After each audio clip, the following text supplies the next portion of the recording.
Salut les amis de Baba Show, merci encore gars de la confiance renouvelée, merci de wéy di like et surtout gars merci de wéy di abonné di bàyyi seen i commentaires mais aussi di jot actualité bi en temps réel di jégalu gars yi par rapport ak temps yi li nga xam ne defuñu ko woon ay information mais xam ne rek liggéey bi bëri lool mais aujourd'hui je vous promets incha allah rabi que ne dinañ ko gën a développer am na yeneen yoo xam ne fii lañ koy waxee lépp lu jëm ci wàllum technique analyse yoo xam ne ngeen mën ko xam gën a xam seen expérience ci wàllum football dinañ ko waxee fii mais aussi gars yi ñoo ko digoon du fii ak ce soir incha allah rabi dinaa joxe également le gagnant du nouveau maillot du Bayern de Munich gis ngeen waaw dañ leen jox maillot bi après nag ngeen personnaliser ko def leen ci lu leen neex incha allahu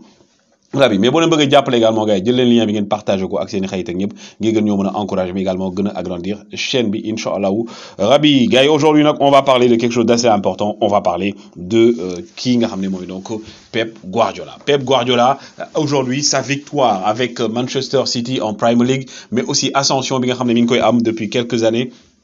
sur le plan technico-tactique, mais également Pep Guardiola qui s'est réinventé. Parce que gars yi Pep Guardiola, ben moment, ben style de jeu la yoroon notamment bu mu jugee Barça. Après, entre-temps nag il s'est réinventé. Créé waat yu bees aujourd'hui dañuy def analyse un peu wax transformation bi nga xam ne mooy transformation technico-tactique bu Guardiola jël exemple ci match contre ñi nga xam mooy donc équipe bii di Arsenal ngeen gis ne fii nii Pep Guardiola il a mis à sa place plutôt un boo xoolee donc Pep Guardiola il a mis en place un système de 4-2-4-1 4-2-4-1 le teg avec bien entendu donc Ederson dans les cages mais aussi dañuy def analyse ci li nga xam mooy donc li nga xam mooy donc invitation bloc adverse bi nga xam ne Pep Guardiola moom lay def pour aspirer leen avec également utilisation du double pivot bas aussi création espace entre les lignes loolu la ñuy def jàngat bi nga xam ne moo jëm ci seen match contre Arsenal pour wàll leen comment Pep Guardiola aujourd'hui a carrément transformé ñi nga xam ne mooy donc ñii di waa Manchester City gis ngeen fii 6 joueurs d'Arsenal la ñuy topp actuellement ñoo topp moitié de terrain bi teg pression au bloc haut le Arsenal joué ngeen gis ne lii boo gisee da nga yaakaar ne ñoom ñoo teg pression ñi nga xam mooy donc waa Manchester City mais Manchester City ñoo leen dugal seen piège gis ngeen fii nii quand également ñoom bu ñu leen aspiré gars yi en contre attaque rapide da nga gis ne Haaland moom day reculer li nga xam mooy charnière centrale bi pour bàyyi également plus de marge à Gundogan donc fi mu ne nii di nga bu leen xëccee rek mu xëccee Haaland ñi nga xam mooy défense bi Gundogan day am espace milieu de terrain bi aussi ngeen gis ne espace derrière bi nga xam ne la deuxième ligne de pression à exploiter chaque fois bu Arsenal defee pression da ngeen gis ne deuxième ligne bi nga xam ne mooy donc bu donc Manchester City da koy mën a exploiter def benn ki nga xam mooy donc jeu direct dans la verticalité mais aussi ngeen gis ne fii nii ñii di waa Manchester City ils sont capables de réadapter le système jouer en 4-1-3 wala ñu jouer en 4-1-4-1 donc gis ngeen ko ni ko Arsenal jouer chaque fois aussi pressing bu ñu ko amee City également day nekk en 4-2-1 Arsenal aussi nekk 1-4-1 donc loolu nekk système yoo xam gis ngeen fii encore une fois la défense de Manchester City da lay jox impressionné ñoom dañ leen a acculé déedéet ñoom ñooy xëcc gars yi bu leen xëccee pour lan gis leen kii nii si ginnaaw mooy kan mais bien entendu mooy Kevin De Bruyne qu'est-ce qu'il fait day jóge place am ñëw également désaxé ñëw au milieu de terrain mais aussi day permettre li nga xam ne nag mooy donc défense adverse bi chaque fois ñuy travailler entre les lignes xool leen espace bi entre les lignes comment kii di Manchester City parvient à couper en une seule touche de balle gars yi à traverser les deux lignes offensives et défensives donc d'Arsenal ngay gis ne fii rapidement xool leen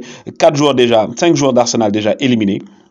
sur une seule touche de balle. Puis également Kevin De Bruyne toujours donc dans les bons espaces. Kevin De Bruyne il est excellent avec bien entendu un autre système ngeen gisaat fii également xool leen triangle bi ñu teg bu ñu nekkee également li nga xam mooy adaptation en 3-2-5 avec une relance en 3+2 donc chaque fois aussi gis ngeen donc 3-2-5 bi ñu teg fii nii waa Manchester City pour vous dire que chaque fois ñoom xam nañ ne Pep déjà Arteta moom kii di Pep Guardiola école am la génne donc Arteta est sorti de l'école de Pep Guardiola donc xam na un peu li Pep Guardiola di jouer moo tax Pep Guardiola ba mu ñëwee dafa li ñu naan lëbëjee carte gi ñëw jaxase ko toujours la recherche de l'espace de la verticalité xool leen fii dañuy aspirer li nga xam mooy donc défense beeg milieu de terrain bu Arsenal ba ñu ubbil leen espace bi ñu def benn jeu long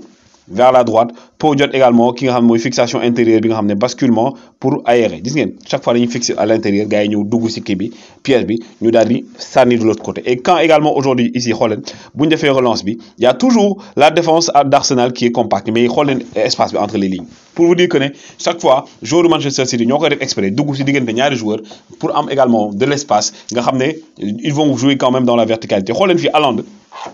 il est venu également jusqu'au milieu de terrain pour aspirer gars yi mais également xool leen jeu bii nii donc le jeu de remise que Haaland va faire Haaland fii pivot le jouer donc c'est un attaquant de pointe pour vous dire que également Haaland il a progressé gis ngeen fii day ñëw aspirer bu aspirer ñu jox ko mu delloowaat Gundogan ñëw automatiquement bàyyi déjà xool leen rek xoolal 5 jours déjà Arsenal éliminé nañ leen mu joxaat ki nga xam ne nag mooy donc kii di donc Kevin De Bruyne également moom nga xam ne dafa am une lecture du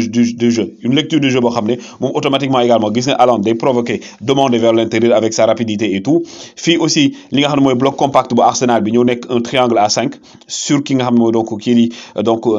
Kevin De Bruyne mais n'empêche que ne xool leen De Bruyne ni mu leen di naxee gis ngeen li mu naxee donc au lieu Haaland dafa def appel fait moom dafa continuer jouer également parce que toujours entre les lignes des joueurs et là il a vu que ne en un seul regard en une seule fixation rek gis na ne gardien bi pousse na dégg également loolu da koy permettre aussi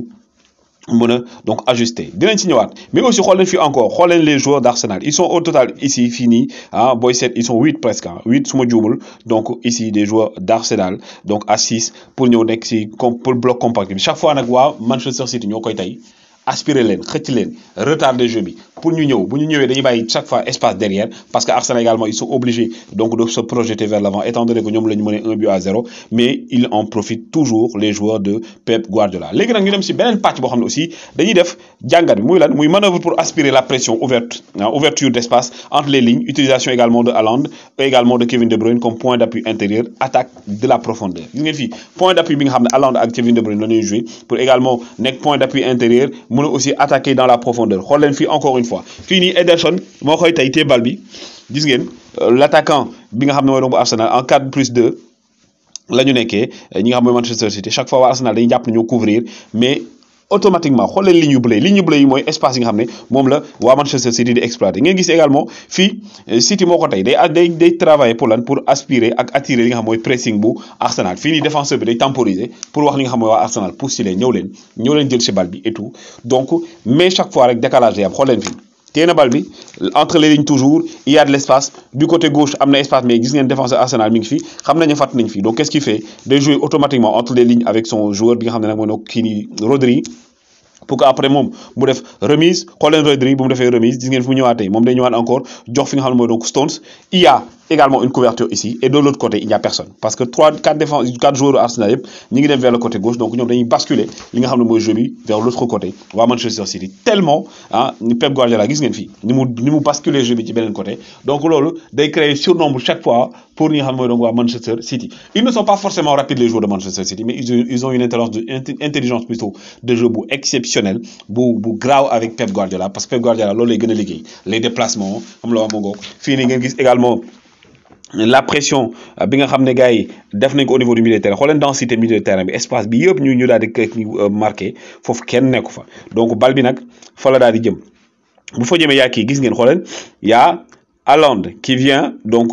vers l'intérieur en profondeur pour basculer le jeu fii nga xam ne mooy Kevin De Bruyne qu'est-ce qu'il fait Kevin De Bruyne déjà jot na li nga xam mooy donc jàng na di nga trajectoire bi Haaland da koy defal ci kanam rek moom mu daal di daw bu dawee xool leen fii ni muy defaat ñëpp lay romb avancer fixer goal bi xool benn coup d'œil rek gis ne espace am na ci koy kii bi petit filet droit bi mu daal di ko fay def pour donc permettre aujourd'hui à Manchester City de marquer le premier but ce qui veut dire qu'aujourd'hui en matière de possession de balle Manchester City nekk na club boo xam ne du def possession de balle simplement parce que dafa bëgg a def possession de balle mais day def possession de balle parce que aussi ñoom seen possession de balle c'est utile dañoo am intelligence boo xam nag kii di Pep Guardiola inspiré na ko teg na ko du côté donc des Citizens moo tax nag Manchester City est une équipe assez dangereuse fii encore une fois xoolee